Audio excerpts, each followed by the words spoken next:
حضرت عمر رضی اللہ تعالی عنہ کا زمانہ ہے، جب یروشلم فتح ہوا، حضرت ابو عبیدہ بن جراح رضی اللہ تعالی عنہ حضرت عمر کو دعوت دیتے ہیں کہ آپ مدینے سے چلیں اور یروشلم میں پہنچیں۔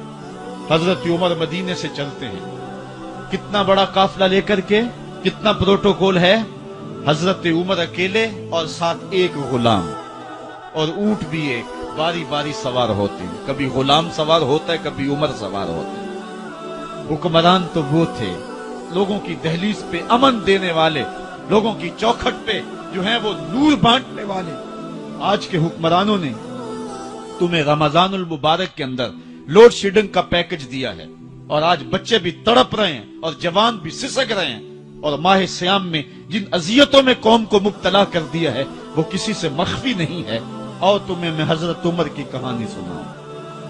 حضرت عمر جن کو تخت حکومت پہ بیٹھتے تھے، اور ان کا تخت کو سونے زبرجد کا نہیں تھا، مسجد نبوی کی چٹائی تھی، اور سارا دن وہاں بیٹھ کے لوگوں کی باتیں سنتے، اور جب رات کے اندھیرے گہرے ہوتے عمر بھیس بدل کے مدینے کی گلیوں کا گشت کرتے۔ کہا تمہارے گھر سے دھواں نکل رہا ہے اور بچے رو رہے ہیں، ان کو کھانا کیوں نہیں دیتے؟ کہنے لگی عمر کی جان کو رو رہی۔ عمر کے پاؤں تلے سے زمین نکل گئی۔ کہا کیا ہوا؟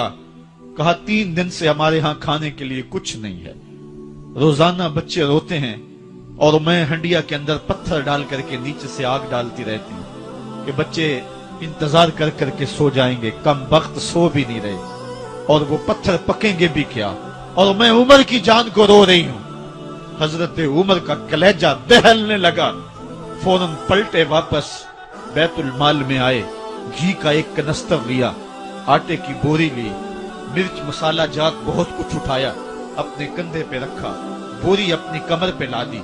عمر بیت المال سے نکلے تو آپ کے خادم اسلم نے دیکھ لیا، آگے بڑھا، کہا میرے آقا میں اٹھاتا ہوں۔ عمر کی آنکھوں میں آنسو ہے۔ کہا اسلم قیامت کے دن میرا بوجھ اٹھا لو گے؟ کہا قیامت کے دن تو اپنا اپنا بوجھ اٹھانا پڑے گا۔ کہا عمر کو آج اپنا ہی اٹھانے دو۔ حضرت عمر وہ گھی کا کنستر اور وہ آٹے کی بوری سر پہ اٹھائے ہیں، اور اس خاتون کے گھر جاتے ہیں اور دستک دیتے ہیں۔ وہ جب دیکھتی ہے اس کی جان میں جان آ جاتی ہے۔ کہا جلدی جلدی آٹا گوندو، اور عمر سبزی کاٹنے لگ جاتے ہیں۔ حضرت عمر رضی اللہ تعالی عنہ سبزی تیار کر دیتے، ادھر آٹا گند جاتا ہے، اور پھر اوپر چولہا رکھا جاتا ہے، چولہے کے اندر آگ رکھی جاتی ہے، وہ کھانا پکانے لگتی ہے، آگ بجھتی ہے۔ تاریخ نے لکھا ہے آگ بجھنے لگتی ہے، عمر جھک کر کے پھونکے مارتا ہے، عمر جھک جھک کے پھونکے مارتا ہے۔ کھانا پک گیا اور بچوں کے سامنے کھانا رکھ دیا، بچے کھا رہے ہیں۔ اب بچے رو رو کے نڈال ہو چکے تھے۔ حضرت عمر اپنے ہاتھوں کو اور اپنے گھٹنوں کو اور اپنے پاؤں کو زمین پہ لگا کے، جس طرح بکری کا بچہ چلتا ہے، ویڑے کے اندر کبھی ادھر چلتے ہیں کبھی ادھر چلتے ہیں، تاکہ بچے مجھے دیکھ کے خوش ہوں اور دل میں کہتے عمر جتنا رلایا ہے اب اتنا ہنسانا بھی پڑے گا۔ تو کبھی عمر امیر المومنین، یہ میں کسی آج کے جو ہے وہ لوگوں کے ووٹوں پہ منتخب ہونے والے حکمران کی کہانی نہیں سنا رہا، میں اس عمر کی کہانی سنا رہا ہوں جو 23 لاکھ مربع میل کا حکمران ہے، آدھی دنیا کا بادشاہ ہے۔ حضرت عمر جو ہے جس طرح بکری کا بچہ چلتا ہے، اس طرح اپنے ہاتھ اور اپنے گھٹنے زمین پہ ٹیک کر کے جو ہے وہ اس طرح چلتے ہیں۔ بچے عمر کو دیکھ کے مسکراتے ہیں۔ جب بچے مسکرانے لگے تو حضرت عمر نے اس خاتون سے کہا بڑھیا عمر کو معاف کر دے۔ اس نے کہا تو اتنی ہمدردی کیوں کرتا ہے؟ کہا عمر بیچارہ بڑا پھنسا ہوا ہے، فکر ہے اس کو یرموک و فسطاط و حلوان کی، جب فتح ہے مصر تو تیاری ہے ایران کی، آتے جاتے وفد سے ملاقات بھی کرتا ہوگا، آتے جاتے وفد سے ملاقات بھی کرتا ہوگا، اور شب کو معلوم حالات بھی کرتا ہوگا، کانٹوں میں الجھی ہوئی بیچارے کی جان ہے، نیند اس کو بھی آتی ہے، آخر وہ انسان ہے، میری بہن عمر کو معاف کر دے۔ اس نے کہا نانا عمر کی بات میرے سامنے نہ کر، قیامت کا دن ہوگا، عمر کا گریبان ہوگا اور میرا ہاتھ ہوگا۔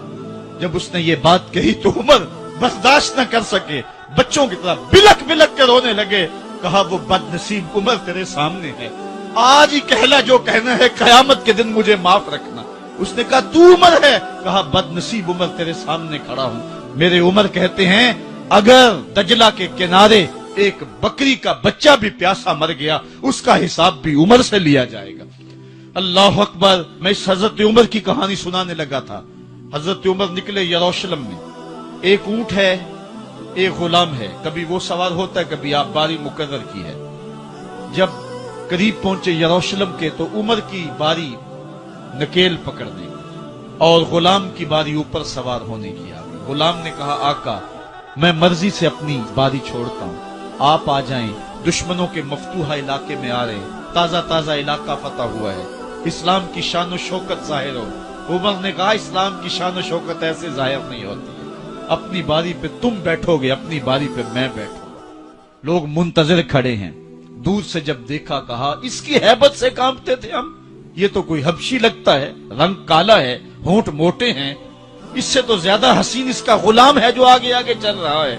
حضرت ابو عبیدہ نے کہا دھوکہ کھا رہے ہو، ہمارا آقا وہ نہیں ہے جو اونٹنی کے اوپر سوار ہے، ہمارا آقا وہ ہے جو لگام تھامے آگے آگے چل رہا ہے۔ حضرت عمر رضی اللہ تعالیٰ عنہ کو آگے بڑھ کے جابیہ کے مقام پہ حضرت ابو عبیدہ بن جراح نے استقبال کیا۔ تو حضرت عمر آگے بڑھے اور انہوں نے آگے بڑھ کر کے حضرت ابو عبیدہ کے دونوں کندھوں پہ ہاتھ رکھا، اور سنو حضرت عمر نے کیا کہا۔ کہا لا الہ الا اللہ انا کنا اذل قوم فاعزنا اللہ بالاسلام۔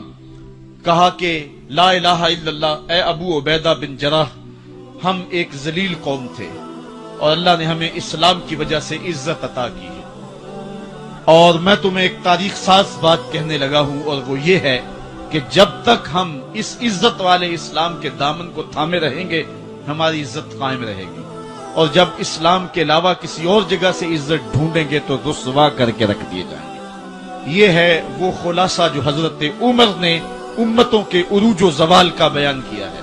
اس امت کو جو خیرات ملی ہے تخت و تاج کی، وہ پینٹاگون سے نہیں ملی، وہ واشنگٹن سے نہیں ملی، وہ وائٹ ہاؤس سے نہیں ملی، وہ محمد عربی کے جوڑوں کا صدقہ ملی ہے۔